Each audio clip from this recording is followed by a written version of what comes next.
Hello mga maring. Bali nagpaabot jud ko ani ako ang parcel no nga gi-order online kay mo ni siya ang akong parcel nga pangpailis na ko sa ako ang shower valve nga naguba diri sa amo ang balay.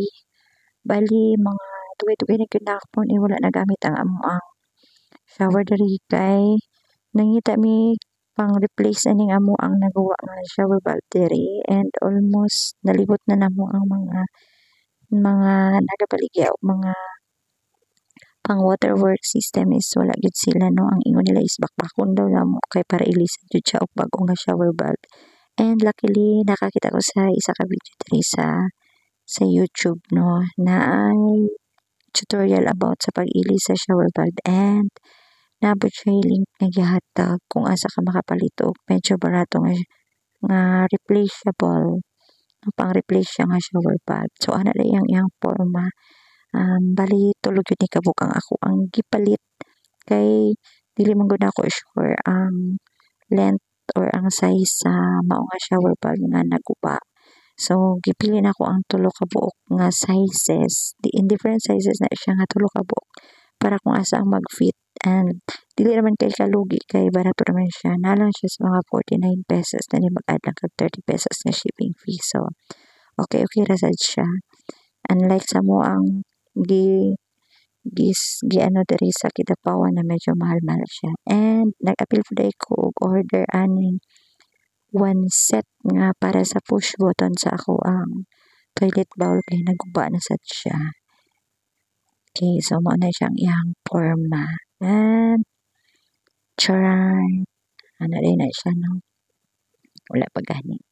Okay, so ana siyang porma. Mo na siya ang set nga akong ipuli para sa akong toilet bowl push button kay tingala lang mi nga pag-push na mo sa para i-flush kay nagkakapok po dahil siya sa sige humol og tubig kanang dili ko nimo siya makuhaan og tubig niya dugay siya makuan permanente lang siya nagaano so madaot jud ay siya no mura og kuan ba gugma kung pasagdaan madaot so ana siya na ani day ni ang porma sa mo ang shower diri sa sulod sa amo CR mga maps no giamuan na siyang gibutangan og bidet gitanggal sa ako ang bana shower head namo kay kani laging magsige na lang siya og agas kay dili na siya ma-off kay naguba gani ang iyang shower valve so gibutangan siya og remedy sa akong bana nga ma-stop ang pagsige og tulo sa tubig gibutangan niya bidet. And tara ang katong butangan nato sa ato ang replaceable shower valve. So gibutangan na siya og stopper sa akong bana no. Gitanggal tong daot na shower valve and then gibutangan siya og stopper. Kay para dili lang para magamit pa na mga among CR. Kay ato na siyang tanggalon ang katong stopper ay. So na pa siya gamay tubig na bilin bisag na off na nato ang main get valve. So, ano na siya. And, ato lang diyang ipuli. Madali ra kaayo. Ato lang ipuli ang ato ang katong shower valve nga atong napalit. And, kato na yung pinakadako ang atong nagamit. No? Pinakadako nga size na siya sa 82 centimeter. So, ano siya. Wala na siyang screw. I-screw lang na mo siya isulod lang na nimo siya then screw and then hugdan lang nimo manang hugdan lang nimo then gamit ang pliers or either unsa ang mga tools nga pili ninyo nga pang pahugot okay, so daghan kaayo siya og taya kay medyo dugay-dugay almost 2 years na siya nga wala nagamit kay kani laging wala mi pangilis kay wala mi nakita diri sa Kidapawan. And limpyuhan sa nato kadali. Kay daghan jud kay siya og kanang na ipon nga taya. Na siya. So pwede na kung kinsa to diyang nadaot ang shower valve to dali ra kaayo di ay siya ilisan atong una tatagbaw jud may libot-libot. kaya na dahil siya iyang porma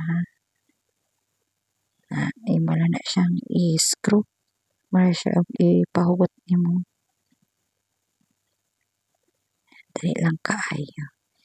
And so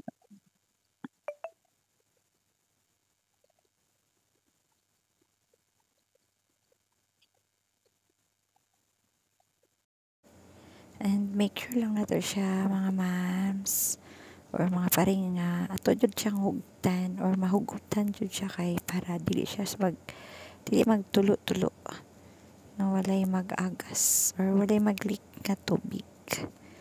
And after na so okay na, pwede na nato na pod ibutang ang ato na pod itaw. Pwede na nato itawad ang iyang cover o ang ato ang shower holder. O pwede na siya magamit. Ani na ang iyang forma after na to siya matawad.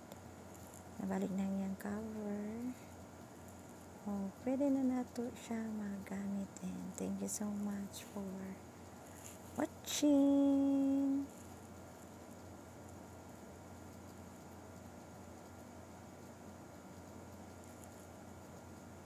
Thank you so much sa support.